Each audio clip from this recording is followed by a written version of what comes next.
Picture this. The year is 897. The most powerful man in the Christian world orders servants to descend into the crypts beneath St. Peter's Basilica. They're not there to pray. They're there to dig up a corpse that's been rotting for 8 months. But this isn't grave robbing. This is justice. Or at least, that's what Pope Stephen VI believed when he commanded his men to exhume the decomposing body of his predecessor, Pope Formosus, dressed the putrid remains in papal robes, and dragged the corpse to the most sacred courtroom in Christendom. What happened next would become known as the Cadaver Synod, one of the most grotesque and bizarre trials in human history. A dead man propped up on a throne, accused of crimes against God and Church. A living pope screaming accusations at rotting flesh, and a trial that would unleash such horror upon Rome that the very earth would shake in protest. This isn't fiction. This isn't a Gothic novel. This is the true story of how hatred, politics, and madness converged in the Vatican to create a nightmare that would haunt the Catholic Church for centuries. And by the end of this trial, both the living and the dead would pay a price so terrible that witnesses would whisper it was the judgment of God himself. To understand how a pope came to put a corpse on trial, we must first understand the man who would become both victim and defendant, Pope Formosus. His very name meant beautiful in Latin. But beauty would be the last thing associated with his fate. Formosus had been a controversial figure even in life. Born into the political chaos of 9th century Italy, he had served as Bishop of Porto before ascending to the papal throne in 891. But his papacy was marked by a decision that would seal his doom. He had crowned Lambert of Spalato as Holy Roman Emperor, then later stripped him of the title and crowned Arnulf of Carinthia instead. In the brutal politics of medieval Europe, such betrayals were not forgotten, even in death. When Formosus died in 896, his enemies thought their revenge was complete. They were wrong. The true horror was only beginning. Pope Stephen VI, who succeeded Formosus after a brief interim, harbored a hatred so intense it transcended the grave. Stephen had been appointed bishop by Formosus himself, but this act of papal favor had become a source of shame rather than honor. You see, Stephen's appointment was now considered invalid by Formosus's political enemies, and Stephen faced a terrible choice: accept his own illegitimacy, or prove that Formosus had been a false pope all along. Stephen chose the path of madness. In January of 896, Stephen issued a decree that would shock even the violent-hearted citizens of Rome. Pope Formosus was to be tried for perjury, for violating canon law, and for ascending to the papacy illegally. The fact that Formosus had been dead for 8 months was, in Stephen's twisted logic, irrelevant. The dead could be judged just as harshly as the living. The exhumation began at dawn. Servants of the Vatican, following orders they dared not question, descended into the papal crypt with shovels and crowbars. The stench that rose from Formosus's grave was overwhelming. 8 months of decomposition had reduced the once mighty pope to a horror of rotting flesh and exposed bone. But Stephen's commands were absolute. The corpse was hauled from its resting place and dragged through the corridors of the Vatican. Witnesses later described the sound, a wet, dragging noise, as decomposing flesh left a trail across the marble floors. The body was then dressed in full papal regalia, the sacred vestments, the holy ring, the ceremonial pallium. But these blessed garments could not disguise the corruption beneath. The robes hung loose on the skeletal frame, and the smell of death filled every room the corpse passed through. The trial itself was held in the Lateran Palace, the Pope's official residence. The Great Hall, usually filled with the pageantry of church ceremonies, was transformed into a courtroom of the damned. Pope Stephen took his place as judge, his face twisted with righteous fury. Across from him, propped up on a throne like a grotesque puppet, sat the remains of Formosus. The sight was beyond description. The corpse's head had partially collapsed, revealing the skull beneath. The papal crown sat askew on what remained of the scalp. The hands, now mere bone wrapped in leather-like skin, gripped the armrests of the throne, and the smell, witnesses described it as so overpowering that many fled the chamber, retching. But Stephen was undeterred. He began his prosecution with all the fury of a man possessed. "You who were Bishop of Porto," he screamed at the silent corpse, "how did you dare to ascend to the papal throne? How did you dare to wear the sacred vestments? How did you dare to perform the holy sacraments?" His voice echoed off the stone walls, answered only by the oppressive silence of the dead. A deacon was appointed to speak for Formosus, but what defense could be offered? The man was dead, his alleged crimes already committed, his accusers holding absolute power.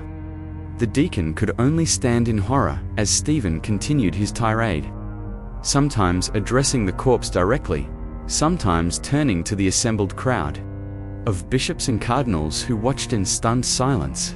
The accusations were numerous and damning. Stephen claimed that Formosus had been guilty of perjury, that he had violated canon law by moving from one bishopric to another, that he had distributed sacred offices illegally. Each charge was punctuated by Stephen's increasingly frenzied gestures toward the decomposing remains. But the most serious accusation was political, that Formosus had exceeded his authority by crowning and then decrowning emperors, that he had meddled in secular affairs beyond his spiritual jurisdiction. This was the real heart of the trial, not theology, but politics. Stephen was using the dead pope as a scapegoat for the chaos that had engulfed the Church and the Holy Roman Empire. As the trial progressed, Stephen's behavior became more erratic. Witnesses described him as foaming at the mouth, his eyes wild, with an intensity that bordered on madness. He would sometimes pause in his accusations to stare at the corpse, as if expecting it to respond. When it did not, he would scream louder, his voice cracking with emotion. The assembled clergy watched in horror and fascination. Many were too terrified to speak, knowing that Stephen's wrath could easily turn on them. Others were genuinely disturbed by the unprecedented nature of the proceedings. Never before had a pope been put on trial, let alone a dead one. The very foundations of church authority seemed to be crumbling before their eyes. The trial lasted for several days, though the exact duration is lost to history. Each day, the corpse was brought back to the chamber. Each day, more decomposed than the last. The smell grew worse, the sight more horrific. Pieces of flesh began to fall from the bones, creating a grotesque carpet around the throne. Yet Stephen continued his prosecution with unwavering determination. Finally, the verdict was announced. Pope Formosus was found guilty on all charges. The sentence was as extreme as the trial itself. All of Formosus's papal acts were to be declared null and void. All bishops and priests he had ordained were to be stripped of their offices, and his body was to be treated with the ultimate dishonor. First, the 3 fingers of the right hand that had been used to give blessings were cut off. The mutilation was performed with a ceremonial knife, and the severed digits were thrown into the crowd like pieces of meat. Then, the papal vestments were stripped from the corpse, leaving only the decomposing flesh and bone. The sacred ring was torn from the skeletal finger, taking with it fragments of rotted flesh. But Stephen's revenge was not yet complete. The naked corpse was dragged through the streets of Rome, jeered at by crowds who had been whipped into a frenzy by the Pope's supporters. The body was then thrown into a common grave, but even this was not enough to satisfy Stephen's hatred. The corpse was exhumed again and hurled into the Tiber River. The people of Rome watched in horror as the remains of a pope, a man they had once revered as the representative of God on earth, floated down the river like refuse. But according to contemporary accounts, the horror was only beginning. Strange events began to occur throughout the city. Witnesses reported that the waters of the Tiber turned red where Formosus's body had been thrown. Others claimed to see the ghost of the dead pope wandering the streets at night, his mutilated hands reaching out in accusation. The very air seemed to grow thick with an oppressive presence that made breathing difficult. But the most dramatic sign of divine displeasure came just months after the trial. In the year 897, a massive earthquake struck Rome. The Lateran Palace, where the trial had been held, suffered severe damage. The walls cracked, and part of the roof collapsed. Many interpreted this as God's judgment. On the Cadaver Synod, the earthquake was followed by a popular uprising. The people of Rome, already disturbed by the unprecedented trial, began to view Stephen as a madman who had brought divine wrath upon the city. Riots broke out in the streets, and the Pope's supporters found themselves outnumbered and outmatched. Stephen tried to maintain his authority, but his position was untenable. The very bishops who had sat in judgment of Formosus's corpse now began to question their own participation in the trial. Some claimed they had been coerced, others that they had been misled. The unity of the Church began to fracture along the lines of those who supported the trial and those who condemned it. The end came swiftly for Stephen. In August of 897, just months after the Cadaver Synod, he was arrested by his own clergy. The charges against him were ironically similar to those he had brought against Formosus, exceeding his authority, violating canon law, and bringing scandal upon the Church. But Stephen's fate was far worse than a trial. He was thrown into a dungeon beneath the Vatican, where he was left to rot in conditions that mirrored the decomposition of the corpse he had judged. According to some accounts, he went mad in captivity, screaming about the ghost of Formosus coming to claim him. Others say he died of starvation, his body wasting away until he resembled the corpse he had put on trial. The official cause of Stephen's death was listed as strangulation, though whether this was execution or suicide remains unclear. What is certain is that he died in 897, less than a year after the Cadaver Synod, and his body was buried in an unmarked grave. A final irony for a man who had desecrated the grave of another. But the story of the Cadaver Synod was far from over. Stephen's successor, Pope Romanus, immediately began the process of reversing the trial's verdict. In a ceremony as dramatic as the original trial, he declared all of Stephen's acts null and void, including the condemnation of Formosus.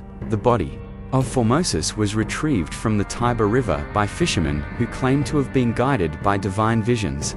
Contemporary accounts describe the corpse as being in an impossible state of preservation, showing no signs of the months it had spent in the water. This was interpreted as another sign of divine vindication. Formosus was reburied with full papal honors, his severed fingers restored to his hands through what was claimed to be a miracle. The bishops and priests he had ordained were reinstated in their positions. The papal vestments were returned to his tomb, but the damage to the Church's authority was irreparable. The Cadaver Synod had revealed the depths of corruption and madness that could infect even the highest levels of the Church hierarchy. It had shown that the papacy, supposedly guided by divine will, was subject to the same human weaknesses as any other institution. The trial had stripped away the mystique of papal infallibility and exposed the brutal politics that often drove Church decisions. The effects of the trial extended far beyond Rome. Throughout Europe, the story of the Cadaver Synod spread like wildfire, carried by merchants, pilgrims, and traveling monks. Each telling added new details, new horrors, new interpretations. In some versions, Stephen was portrayed as a man driven mad by political pressure. In others, he was seen as an agent of Satan, corrupting the Church from within. The trial also had serious theological implications. If a pope could be judged and condemned, what did this say about the nature of papal authority?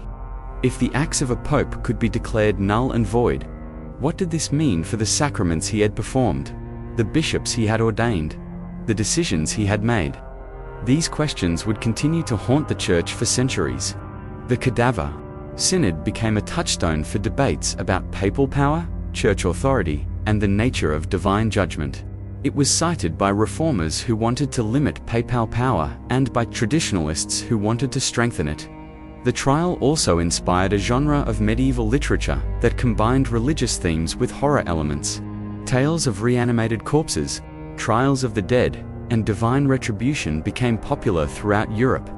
The image of a pope screaming accusations at a rotting corpse became a powerful symbol of the corruption that could infect even the most sacred institutions. But perhaps, the most lasting impact of the Cadaver Synod was on the popular imagination.